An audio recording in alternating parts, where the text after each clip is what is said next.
매번 저기서 탈출을 못하냐고 왜?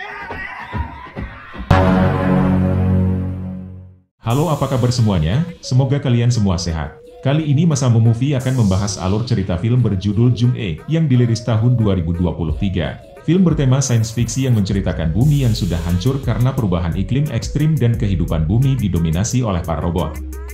Oke, tidak usah panjang kali lebar, bagaimana alur ceritanya? Mari kita saksikan sampai selesai.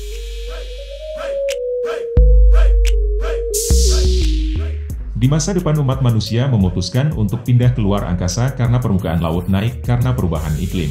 Mereka membangun tempat berlindung di antara orbit bumi dan bulan, serta menghabiskan beberapa dekade memindahkan sebagian besar manusia ke sana. Setelah umat manusia menetap, penampungan nomor 8, 12, dan 13 menyatakan diri mereka sebagai Republik Adrian. Dan mereka mulai menyerang tempat penampungan lainnya, yang mengakibatkan perang sekutu selama puluhan tahun. Manusia yang tersisa di bumi harus hidup memproduksi amunisi perang. Kita juga diperkenalkan dengan prajurit militer terbaik bernama Kapten Jung-e, yang saat ini berada di kota terbengkalai dan terbangun dari ledakan. Terlihat robot yang mengejar dan dia langsung mempertahankan diri dengan menggunakan senjata canggihnya. Jung-e menghancurkan robot tersebut. Namun tak lama dari itu ia tiba-tiba ditembaki oleh android yang lebih besar dan canggih. Kemudian dia bersembunyi di balik mobil untuk menembak sumber daya dari robot tersebut, namun ia teralihkan oleh boneka kecil yang tergantung di kaca spion mobil. Ia pun terkena tembakan dari robot tersebut ketika dia melihat jari tangannya yang tertembak. Dia terkejut karena ia sebuah robot, namun ia tidak mengetahui hal tersebut. Tiba-tiba alarm berdering dan kota itu langsung menghilang. Ternyata itu bukan Jung-e yang asli, karena dia sudah benar-benar tewas dalam pertempuran beberapa tahun sebelumnya. Terlihat sekelompok ilmuwan menggunakan salinan otaknya untuk mencoba menciptakan robot android militer canggih yang dapat digandakan dan dikirim ke medan perang. Simulasi ini sudah berulang kali dilakukan, tapi belum ada kemajuan selama simulasi, karena selalu kalah di tempat yang sama di posisi saat membidik robot besar itu yang membuat para ilmuwan bingung. Kepala tim proyek itu adalah putri Jung-e sendiri, bernama Seo-hyun, yang harus melihat wajah ibunya tewas berulang kali. Kita juga diperkenalkan dengan Sang-hun, direktur proyek, yang memutuskan untuk membuat presentasi khusus kepada petinggi tentara untuk mempromosikan robot android mereka, yang mereka sebut Jung-e. Terlihat Sang-hun berusaha presentasi sejarah di balik perang, tetapi para petinggi tentara bosan dengan materi itu dan ingin langsung ke intinya saja. Dan berganti ke Seo-hyun yang menjelaskan gambaran data otak dari Kapten Jung-e untuk mengembangkan kecerdasan buatan tempur tercanggih yang pernah ada. Lalu Seo-hyun mendemonstrasikan bagaimana simulasi telah merekam pola perilaku. Namun para petinggi tentara menyadari bahwa robot belum lolos dari simulasi. Petinggi tentara mengatakan jika Kapten Jung-e tidak kalah dalam pertempuran itu, mereka pasti sudah memenangkan perang dan memastikan jika perang telah berakhir. Jika proyek robot Jung-e tidak selesai dalam menyelesaikan misinya, pemerintah tidak akan tertarik untuk mendanai proyek itu lagi. Setelah presentasi selesai, Seo-hyun dan Sang-hun bertemu. Saat itu Sang-hun bercerita jika ia bekerja untuk ketua baru 10 tahun yang lalu. Sedangkan Seo-hyun dirawat oleh ketua sejak masih kecil. Setelah itu Seo-hyun memeriksa dengan rekan Jae-kyung untuk melihat apa masalah dengan model terbaru mereka. Potongan tubuh Jung-e terbangun karena otak masih berpikir sebagai manusia. Jung-e palsu ketakutan saat melihat dirinya terlihat seperti robot dan mulai menderita kesakitan. Kemudian Seo-hyun segera mematikan sensor rasa sakit, membiarkan Jung-e mengoceh kemudian berteriak untuk mengetahui apa yang mereka lakukan padanya. Terlihat saat itu Seo-hyun memerintahkan untuk menghancurkan salinan robot itu. Hari itu mereka telah selesai bekerja. Jae-kyung mengungkapkan betapa senangnya dia bekerja di tempat itu, karena dia selalu menjadi penggemar berat Kapten Jung-e, dan memanggilnya sebagai pahlawan. Seo-hyun menjelaskan bahwa ibunya tidak pernah ingin menjadi pahlawan, dia hanya ikut peran sebagai tentara bayaran untuk membayar pengobatan Seo-hyun, karena saat dia masih kecil mereka menemukan kanker di paru-parunya. Dia menangis setiap kali ibunya pergi berperang, dan hari operasinya juga merupakan hari kematian ibunya. Terkadang Seo-hyun bertanya-tanya apakah ibunya menyesal melakukan pengorbanan seperti itu. Saat itu Jae-kyung mengatakan kenapa ia tidak bertanya kepada robot ibunya, apakah ibunya membenci putrinya atau tidak. Seo-hyun bilang dia akan mempertimbangkannya, tapi sepertinya dia takut untuk mencobanya. Kemudian Seo-hyun pergi dengan naik kereta lokal, di mana dia melihat seorang ibu berinteraksi dengan anaknya. Hal tersebut membuatnya ingat hari terakhir dia melihat ibunya sendiri, saat Seo-hyun telah bersiap untuk operasi, dan ibunya mampir untuk mendoakan operasinya berhasil sebelum berangkat berperang. Jung-e telah berjanji ibunya akan kembali dan memeluk Seo-hyun erat, memberinya elusan pipi yang lembut. Saat kereta tiba di tujuannya, Seo Hyun pergi untuk mengikuti tes etik tahunan yang harus dilakukan setiap orang untuk membuktikan bahwa mereka bukan robot. Tes tersebut terdiri dari pertanyaan yang berkaitan dengan perasaan dan moral. Setelah itu, dia pergi menemui dokternya. Sang dokter mengatakan jika sel kanker bekas operasi dahulu menyebar dan dia hanya memiliki waktu 3 bulan lagi. Saat itu Seo Hyun mengatakan operasi yang dia jalani saat kecil dan pengorbanan ibunya adalah sia-sia. Dokter memberi saran untuk segera menyalin otaknya dan beralih ke tubuh robot karena undang-undang melindungi orang yang melakukannya saat ini. Namun, mereka hanya melindungi orang yang melakukan ini dengan tipe A yang sangat mahal. Ada juga tipe B yang lebih murah dengan masih mendapatkan hak seperti pernikahan, kebebasan bergerak, dan adopsi anak. Di sisi lain, pemerintah akan mengizinkan mereka untuk mengakses data otaknya. Atau dia bisa memilih tipe C yang sama sekali tidak memperlakukan sebagai manusia, yang artinya itu menyerahkan seluruh data otak kepada perusahaan atau pembeli data. Artinya mereka akan membuat ribuan cloning berdasarkan data otak. Tapi akan sulit dikenal, opsi ini tidak memerlukan biaya lagi. Tipe C adalah yang dipilih Jung-gi untuk mendapatkan uang operasi untuk putrinya. Seo Hyun mengatakan akan mempertimbangkannya, dan ia meminta izin melihat tubuh ibunya. Terlihat juga dokter itu ternyata adalah robot. Saat Seo Hyun memasuki ruangan jasad ibunya, dia teringat hari di mana atasan perusahaan datang ke rumahnya, dan meminta neneknya untuk menandatangani perjanjian yang memungkinkan mereka menggunakan otak Jung-gi disalin. Sebagai imbalannya, mereka akan membayar operasi Seo Hyun. Mereka juga memberi Seo Hyun figur aksi Jung-gi, berjanji bahwa ibunya akan menjadi pahlawan selamanya. Terlihat Seo Hyun mengunjungi tubuh ibunya yang koma, yang disimpan di ruang khusus agar otak tidak membusuk. Keesokan harinya, tim Seo Hyun membuat salinan otak baru, dan bersiap untuk mengujinya pada simulasi baru. Tapi Sang Hun ingin melakukan sesuatu yang berbeda untuk mencoba mendapatkan hasil terbaru. Terlihat ia memerintahkan timnya untuk menembak robot di bagian kaki sebelum dimulai. Saat Jung-gi bangun dalam simulasi, dia menderita rasa sakit yang luar biasa dari luka tembak di kakinya, dan itu membuat Seo Hyun merasa tak nyaman melihat bagaimana ibunya menderita. Jung-gi mencoba untuk melawan rasa sakit tersebut, tapi dia mudah dikalahkan oleh para robot musuh, dan keinginannya untuk bertempur mulai turun. Namun saat musuh hendak membunuhnya, area baru di otaknya menyala, dan Jung-gi berdiri untuk terus berjuang melawan hingga berhasil mengalahkan robot hanya dengan tinjuannya, sebelum dia ditembak oleh robot musuh lain. Sayang sekali mereka sudah kehilangan otak baru itu, tapi Sang Hun sangat senang dengan perkembangan tersebut dan siap untuk menunjukkannya kepada atasan. Keesokan harinya, seluruh tim meninggalkan lab tempat simulasi dan pergi ke kantor pusat perusahaan, tetapi ketuanya tidak ada. Sebaliknya, mereka bertemu dengan kepala departemen pengembangan produk yang baru, yang terus menertawakan Sang Hun. Sang Hun bingung dengan adanya departemen pengembangan produk karena perusahaan mereka tidak pernah memilikinya sebelumnya. Karena perusahaan hanya memproduksi senjata, dan dia khawatir tentang kemungkinan pengembangan senjata akan diakhiri, tetapi kekhawatirannya tidak didengar. Dalam perjalanan kembali ke lab, Sang Hun terus mengumpat kepada perempuan tadi, dan berjanji bahwa dia akan mewujudkan impian ketua untuk berhasil dengan proyeknya.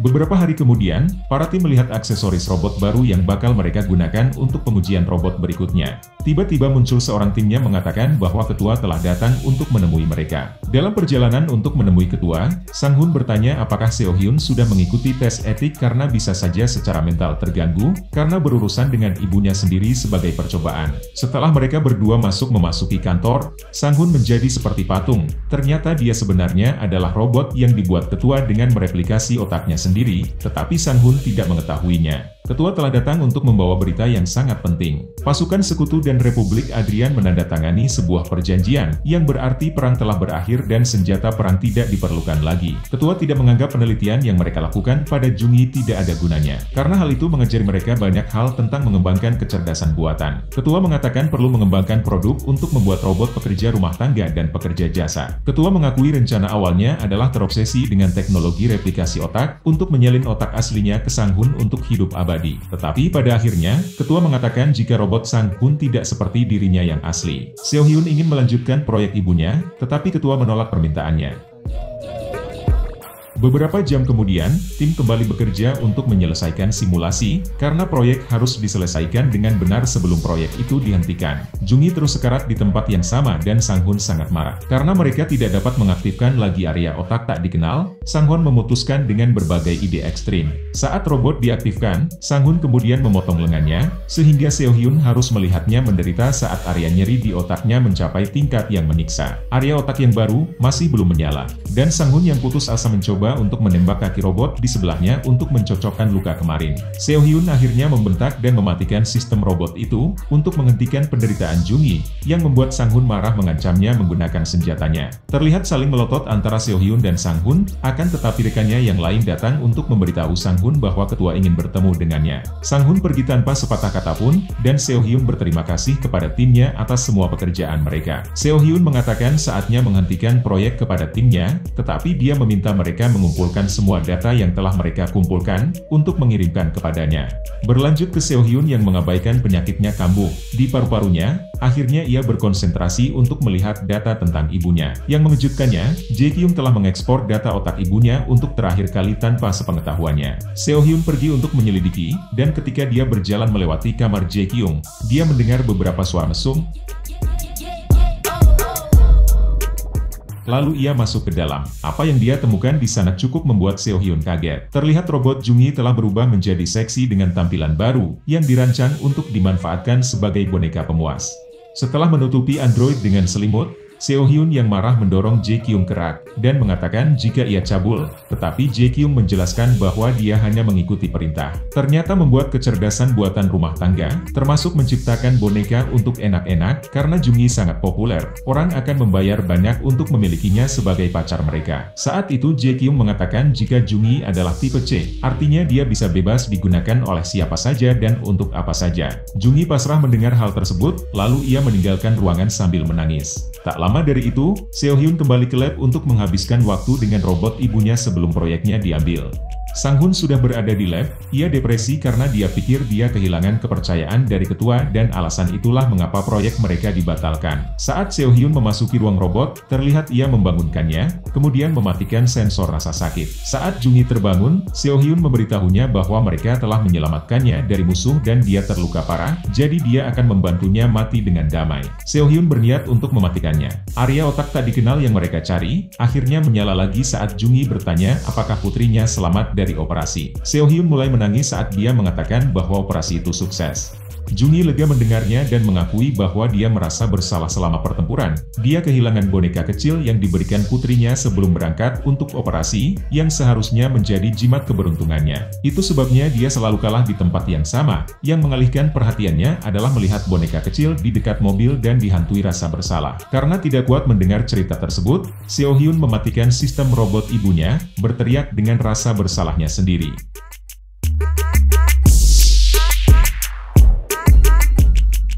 Keesokan harinya, Seo Hyun meminta untuk melakukan simulasi terakhir sebelum mematikan semua robot. Saat itu anggota tim lain disuruh pergi dan membiarkan Soo Hyun menyelesaikannya sendiri. Kemudian saat mereka pergi, Seo Hyun menghapus bagian tak dikenal dari otak Jungi. Itu artinya ia menghapus semua ingatan tentangnya. Kemudian dia mulai berbisik di telinga Jungi, menjelaskan semua hal buruk yang akan terjadi padanya setelah simulasi terakhir selesai.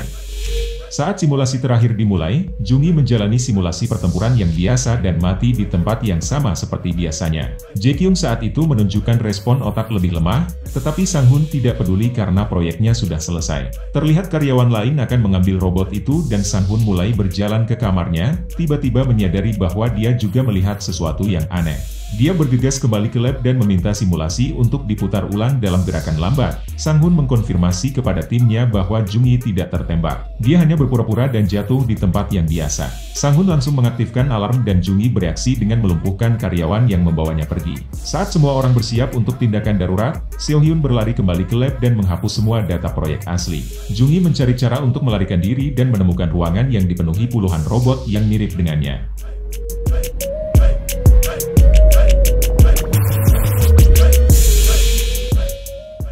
Saat akan menyentuh robot itu, pasukan robot keamanan Sang Hun menemukannya, memicu perkelahian yang kejam. Karena Jungi adalah petarung legendaris, dia dengan mudah mengalahkan mereka semua. Bahkan saat robot mendorongnya ke mesin pembuat robot, dia mengambil kesempatan untuk menyerangnya. Tiba-tiba, salah satu android menendangnya dari belakang sebelum mendorongnya ke dinding untuk membunuhnya. Tak lama dari itu, Seo Hyun akhirnya muncul dan menonaktifkan robot tepat pada waktunya. Kemudian dia memberitahu Jungi jika ia akan membantunya. Beberapa menit kemudian, pasukan robot keamanan tiba di hanggar. Robot Jungi langsung ditembaki oleh robot keamanan. Mereka mengizinkan untuk membawa Seo Hyun pergi setelah mereka menembak Jungi. Namun saat mereka memeriksa tubuh milik Jungi, mereka menemukan tubuh Jungi dengan isi kepalanya kosong. Robot polisi keamanan pun memeriksa CCTV. Terlihat Seo Hyun mengambil salinan otak dari tubuh Jung-gi dan memindahkannya ke robot keamanan untuk melarikan diri meninggalkan tubuh dengan wajah ibunya di belakang untuk mengelabui robot keamanan. Seo Hyun membawa Jung-gi ke dalam kereta. Saat di dalam gerbong, Seo Hyun menyuruhnya pergi sejauh mungkin. Tiba-tiba Sang-hun memanggilnya dari dalam kereta, yang Seo Hyun pikir gerbong tersebut kosong. Sang-hun menuduh Seo Hyun tidak tahu berterima kasih atas semua yang telah dilakukan ketua untuknya, dan menyuruh Jung-gi menjauh dari putrinya. Sontak saja Seo Hyun mengatakan bahwa dia telah menghapus semua data tentang dirinya dari ingatannya, sehingga Kapten Yoon telah bebas. Tidak terima dengan itu, Sang-hun menembak bahu Seo Hyun. Terlihat Jung-gi menyerangnya dan berduel dengan Sang-hun, tapi naasnya, Sang-hun justru tertembak dengan senjatanya sendiri. Sang-hun dengan cepat berdiri untuk melawan, tetapi ia terkejut ketika ia melihat pantulan dirinya di jendela. Karena terlihat kerusakan akibat tembakan yang telah mengungkap identitas aslinya sebagai robot. Seo Hyun memanggilnya hanya boneka bagi ketua, dan ini membuat Sang-hun menjadi gila. Ia pun langsung menyerang Jung-gi. Sang-hun berhasil melempar robot Jung-gi. Saat sedang baku hantam, Sang-hun berhasil mendorong Jung-gi melalui jendela, tetapi ia melepaskannya dengan sengaja untuk merangkak di sekitar kereta dan masuk kembali melalui jendela yang berbeda. Pada saat itu, pasukan android keamanan tiba dengan kereta dan langsung menembaki Jung-gi. Namun robot keamanan harus menghentikan tembakannya, karena ada warga sipil di dalam gerbong itu. Mereka langsung mengejar Jung-gi masuk ke dalam gerbong, tetapi Jung-gi berhasil menghancurkan semua robot yang tersisa, dan menendang Sang-hun keluar dari kereta. Tapi dia berhasil masuk kembali dengan memegang pengait. Saat Sang-hun dan Jung-gi mulai bertarung lagi, dengan dua gerbong kereta yang menyatu. Seo Hyun berhasil mengambil senjata dan langsung menembakkan kail untuk diambil Jung-gi. Dengan cara itu dia membantu ibunya kembali ke gerbong pertama dengan selamat. Dan mereka membiarkan gerbong kedua jatuh bersama Sang-hun di dalam gerbong itu. Kereta akhirnya berhenti ketika sudah sampai di area pegunungan. Jung-gi ingin merawat luka tembak Seo Hyun, tetapi mereka mendengar polisi mendekat, jadi Seo Hyun menjelaskan bahwa dia tidak punya banyak waktu lagi. Seo Hyun menyuruh ibunya melarikan diri dan memulai hidup baru. Awalnya Jung-gi menolak, namun ia akhirnya mendengar ucapan dari Seo Hyun. Ia lalu mengucapkan selamat tinggal, dengan memeluk Seo Hyun dan mengelus pipinya seperti saat ia masih kecil. Saat Jung-gi meninggalkan kereta, Seo Hyun mendoakan keberuntungannya. Jung-gi berlari melewati pegunungan, dan berhasil menjauh dari manusia yang telah memanfaatkannya. Dan film pun berakhir. Bagaimana menurut kalian filmnya? Jika kalian suka dengan cerita film ini, luangkan waktu untuk like, komen, dan juga subscribe channel ini. Aktifkan juga notifikasinya, biar nggak ketinggalan update filmnya. Terima kasih sudah menonton, mohon maaf bila banyak kesalahan. Sampai jumpa.